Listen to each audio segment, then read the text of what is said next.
Bismillahirrahmanirrahim. Assalamu alaikum students. This is the first lecture of the chapter 10, the gaseous exchange, in which we study about the exchange of the gases like the oxygen and carbon dioxide in our body and our environments. First of all, we here understand the cellular respiration, gaseous exchange and breathing. Next हम लोग इसको detail में पढ़ेंगे कि human being कैसे respire करते हैं या गैसेस का तबादला करते हैं। सबसे पहले हमने अंडरस्टैंड करना है कि गैशियस एक्सचेंज का क्या मतलब होता है। तो हमारे बॉडी के हर सेल को ऑक्सीजन की ज़रूरत होती है। हम अपने माहौल से ऑक्सीजन को गेन करते हैं और हमारे सेल्स के अंदर मौजूद कार्बन डाइऑक्साइड जो कि रिएक्शन के दौरान पैदा होती रहती है, सेलुलर रिस्पायरेशन के दौरान पैदा होती रहती है, वो हमारे लिए एक वेस्ट गैस है जिसको हम अपने माहौल में खारिज करना चाहते हैं। तो गैशियस एक्सचेंज का मतलब हुआ हम अपने माहौल से ऑक्सीजन को लेंगे और वापस कार्बन डाइऑक्साइड को बाहर रिलीज़ करेंगे। इन दो गैसेस का हम लोग अपने और अपने माहौल के दरमियान में तबादला करेंगे, जिसको हम लोग गैशियस एक्सचेंज कहते हैं।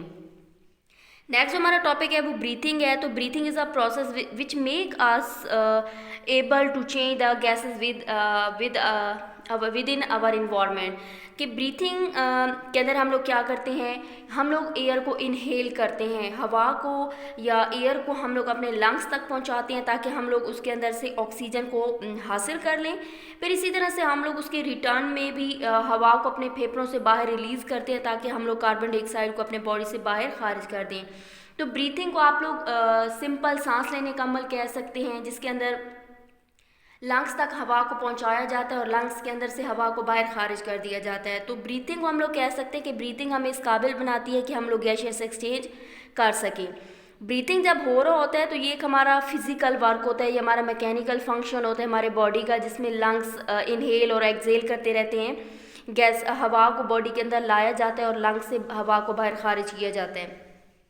जब लोग हम लोग ब्रीथ कर लेते हैं तो हम ऑक्सीजन को हासिल कर लेते हैं। अब ऑक्सीजन ने ब्लड के साथ होते हुए हमारे हर एक सेल तक जाके पहुंचना होता है और वहाँ पे हमारे बॉडी के अंदर रिएक्शंस करने होते हैं, जिसको हम लोग सेलुलर रिस्पायरेशन के अंदर पढ़ेंगे।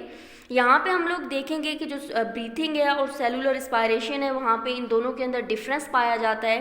Breathing is a simple mechanical work, जबकि हमारे पास जो सेलुलर रिस्पायरेशन है, this is a biochemical reaction, this is also mechanical work that take place in the cell. Next हम लोग अंडरस्टैंड करेंगे सेलुलर रिस्पायरेशन को। हमने पढ़ा कि सेलुलर रिस्पायरेशन के मीनिंग क्या होते हैं, ये इसका मेन मकसद क्या होता है।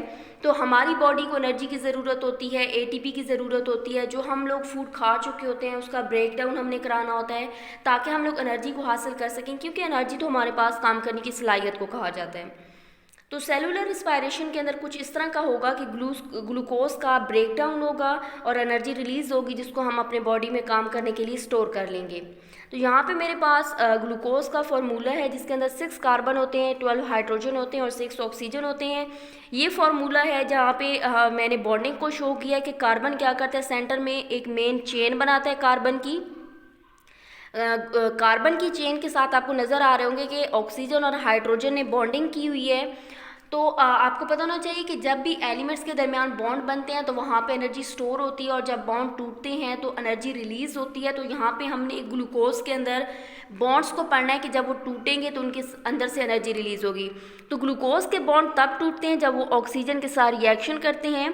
ग्लूकोज हमने डाइजेस्टिव सिस्टम के ज़रिए, मतलब खुराक के ज़रिए ग्लूकोज हम लोग गेन कर लेते हैं। इसके साथ साथ जब हम लोग ब्रीथिंग करते हैं तो हमारे सेल्स तक ऑक्सीजन पहुँच जाता है।